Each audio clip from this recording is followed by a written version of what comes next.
সন্ধ্যার অবস্থা দেখে চমকে গেল বিজয়া আর নীল। সম্পূর্ণ জানতে ভিডিওটিতে একটি লাইক করে প্রথম থেকেই দেখতে থাকো। গল্পের শুরুতেই দেখা যায় সন্ধ্যা আর জোনাকি দুজন মিলে ফোন করছে। সন্ধ্যা ফোন করছে বিজুরিকে, আর বিজুরি তখন বলে, হ্যাঁ সন্ধ্যা বল। সন্ধ্যা তখন বলে, আমি কিন্তু সন্ধ্যা বলছি। বিজুরি বলে, বুঝতে পেরেছি, বল কি হয়েছে। এরপর সন্ধ্যা বলে, দিদি আজকে আমাদের বাড়িতে না একটা জলসা আছে, একটা অনুষ্ঠান আছে আর কি, নাচ গান হবে, তোকে কিন্তু আসতেই হবে। বিজুরি তখন শুনে খুব খুশি হয় যে অবশেষে সন্ধ্যা এতগুলো দিন পর বিজুরিকে দিদি বলে ডেকেছে। তখন বিজুরি বলে, তুই এতদিন পর আমাকে দিদি বলে ডাকলি, আমার যে কি আনন্দ হচ্ছে।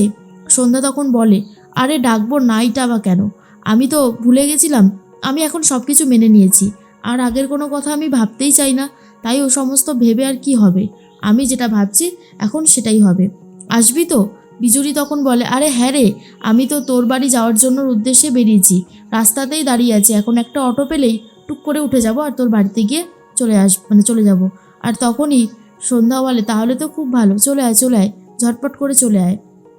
এর মধ্যেই তখনই জোনাকি বলে, কি বললো বিজুরি দিদি আসছে? সন্ধ্যা বলে, হ্যাঁ আসছে, ও বললো আসবে। এদিকে নীল কথা বলতে থাকে বিজয়ার সাথে আর বলে, মা এই সমস্ত জলসা করার কি খুব দরকার ছিল? তুমি তো জানো এই সময় সন্ধ্যাকে এখন সাবধানে থাকতে হবে, ও যদি এখন এই কাণ্ডগুলো করে বেড়ায় তাহলে কিন্তু খুব একটা ভালো হবে না, এতে হিতের বিপরীতই হবে। ওনাকে বললে তো উনি কোনো কথা শুনতে চায় না, তোমাকে আমি তাই জন্য বলছি। বিজয়া বলে, নীল তুই শুধু শুধু চিন্তা করছিস, আমরা তো সবাই আছি, তুই এত ভাবিস না, সব ঠিক হয়ে যাবে। তখনই শৈল বলে, ও দাদা এখানে চুপ করে দাঁড়িয়ে আছো কেন, যাও গিয়ে নীলকে বোঝাও, নীলকে বোঝানোর এই সময়টা তো আর পাবে না তুমি। তখনই ঈশ্বর বলেন, না না শৈল, এখন কিছু বলা যাবে না, দেখছিস না এখন নীলের মাথাটা অলরেডি গরম হয়ে রয়েছে, একটু পরে বোঝাতে হবে। এই বিজুরি আসছে, এই কথাটা শোনার পরেই অবস্থা খারাপ হয়ে গেছে মন্টুর। মন্টু তখন বলে, আমার সাগরেদরা ডাকছে, আমি বরং ওখানেই যাই। রিন্টু বলে, দাঁড়া দাঁড়া, কোথায় তোর সাগরেদরা ডাকছে? এই যা তা বলে দিলেই হয়ে গেল নাকি? ঠিক করে বল তো তুই কোথায় যাচ্ছিস, তোর ব্যাপার স্যাপার আমার খুব একটা ভালো লাগছে না। তখন রিন্টু বলে, আরে বাবা বল কি হলো, চুপ করে আছিস কেন? পিসিমা বলে, মন্টু রিন্টু কি ঠিক কথা বলেছে? তুই কি আদৌ যাচ্ছিস না? তখন রিন্টু বলে, পিসিমা বিজুরি আসছে কথাটা শোনার পরেই মন্টু এরকম বদলে যাচ্ছে, কি যে ওকে ভয় পায় আমি সত্যি বুঝতে পারি না। তখনই মন্টু বলে, ভয় পাবো না? মেয়েটা আসার পর থেকে কেমন শুধু গায়ে পড়তে থাকে, আমার একদম ওই মেয়েটাকে সহ্যই হয় না, তার জন্যই বলেছি, না হলে তো আর কোনো ব্যাপারই ছিল না। পিসিমা তখন বলে, শোন তুই এত ভয় পাবি না, শুধু শুধু ভয় পাচ্ছে, একটা বাইরের মেয়ের জন্য কোনো ভয় পাবার দরকার নেই, কিন্তু মন্টুর ভয় লাগে। এদিকে ঈশ্বর আর শৈল দুজন মিলে প্ল্যান করতে থাকে, যেভাবেই হোক নীলের সাথে কথা বলবে, তারপরে এই জলসাটা আটকানোর চেষ্টা করবে। শৈল তখন বলে, সন্ধ্যা এখন অতিরিক্ত বার বেড়েছে, আর কিছু বলার নেই, এই রকমভাবে যদি চলতে থাকে তাহলে কিন্তু একটা সময় খুব খারাপ পরিস্থিতি আসতে চলেছে, তুমি আমার কথা মিলিয়ে নিও দাদা।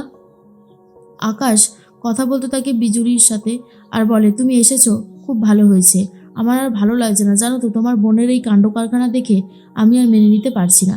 এদিকে বাবা পঞ্চাননের কাছে মন্টু প্রার্থনা করতে থাকে, ওই বিজুরির হাত থেকে আমাকে বাঁচাও ভগবান, ওই বিজুরি এইখানে আসলেই কোনো না কোনো একটা গণ্ডগোল করবেই করবে, আমার একদমই ভালো লাগছে না। এদিকে নীল পঞ্চাননের কাছে প্রার্থনা করতে থাকে, সন্ধ্যার মাথা থেকে যেন ভূতটা নেমে যায়, না হলে যে খুব মুশকিল আছে, এই সময় উনি যদি এরকমভাবে লাফালাফি করে তাহলে এর থেকে খারাপ আর কিছু বোধহয় হতে পারে না। মন্টু আর আকাশ দুজন মিলেই ঠাকুরের কাছে প্রার্থনা করতে থাকে। আর মন্টু তখন বলে, দেখেছো তো বাবা পঞ্চানন, ওই বাড়ির মেয়েগুলো জ্বালিয়ে পুড়িয়ে আমাদের শেষ করে দিল, সত্যি আমার আর ভালো লাগছে না, এত চিন্তা হচ্ছে সে আর কি বলবো।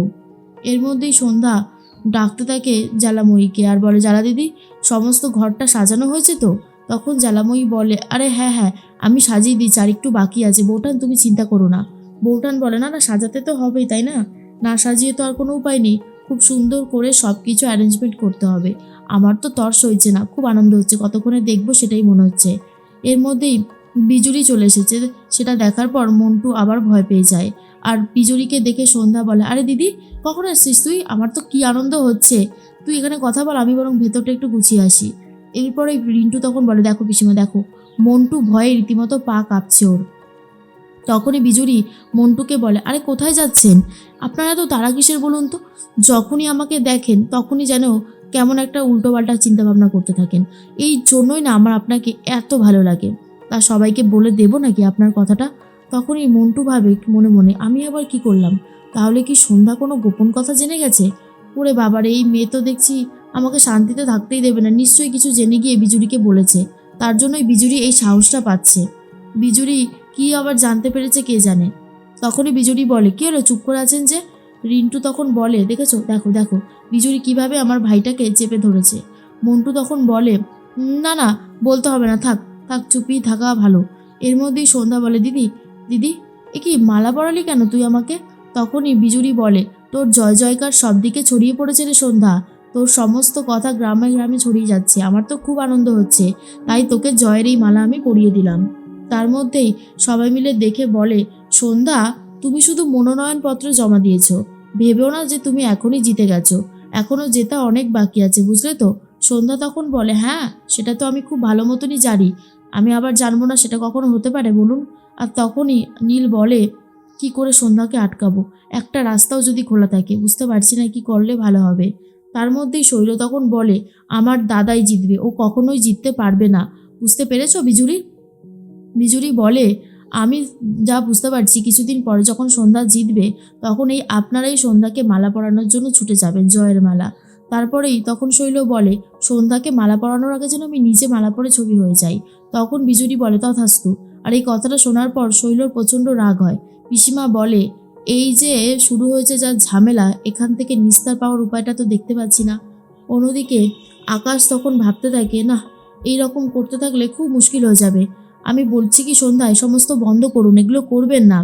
সন্ধ্যা তখন বলে, খুব তো বলেছিলেন ভ্যালেন্টাইন্স ডের দিন আপনি আমার পাশে থাকবেন, আপনি আমার সমস্ত সিদ্ধান্তকে মেনে নেবেন, সমর্থন করবেন, তাহলে আজ কি হলো? তখন সন্ধ্যা এই কথাগুলো বলায় নীল ভয় পেয়ে যায় আর ভাবে, আমি তো ভেবেছিলাম সেদিন সন্ধ্যা ঘুমাচ্ছে, তাই কথাগুলো বলে দিয়েছিলাম ইমোশনালি।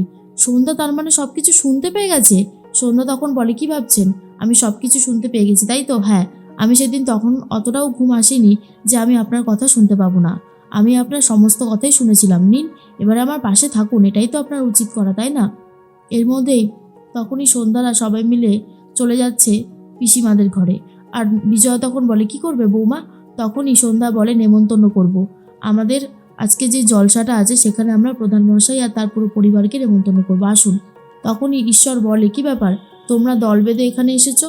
তখনই সন্ধ্যা বলে, আপনাদের নেমন্তন্ন করতে এসেছি, আজ সন্ধ্যায় আমাদের বাড়িতে একটা জলসা আছে, আপনারা সেখানে অংশগ্রহণ করবেন। পিসিমা বলে, তোমার সাহস তো কম না, তুমি এই বাড়ির প্রধান মশাইকে নেমন্তন্ন করতে এসেছো? ছেলে খেলা হচ্ছে এটা?